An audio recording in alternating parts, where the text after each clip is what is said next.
नमस्कार दोस्तों, मैं हूं अंतिमा की जिंदगी। स्वागत करती हूं दोस्तों ललिता एंड अंतिमा की जिंदगी चैनल पे और ममता दीदी के भजन चैनल पर, अनीता पांडे देहाती लोकगीत पे। दोस्तों आज हम लोग लेकर आए बहुत प्यारा सा बेटा विवाह का तिलक गीत। बहुत पुराने जमाने का तिलक गीत है। ममता दीदी सुना रही हैं, आप लोग सुनिएगा और तीनों के चैनल पर जाएगा। आप लोग प्यार, दुलार, आशीर्वाद, सपोर्ट बनाए रखिएगा, जिससे हमारी ये जोड़ी हमेशा देखने को आप लोगों को मिले। ऐसे प्यार दुलार भर भर के आप लोग दीजिए। धन्यवाद दोस्तों। 1 से 2, 2 से 3 हो गए। 3 हो गए। अब जैसे धीरे धीरे जो बढ़ात रहा है। हाँ, सब आगे आगे एक एक सीढ़ी चढ़ते रहे हम सब। चल दीदी गाओ। कौने गुना माते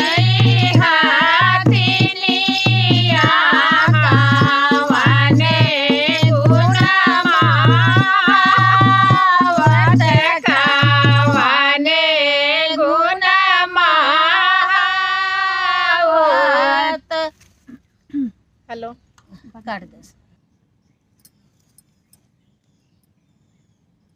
शुरू से गाओ दीदी। कौने गुना माते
धन्यवाद दोस्तों। गीत कैसे लगा कमेंट बताना, भरपूर सपोर्ट करना, प्यार आशीर्वाद दुलार भर भर के देना दोस्तों।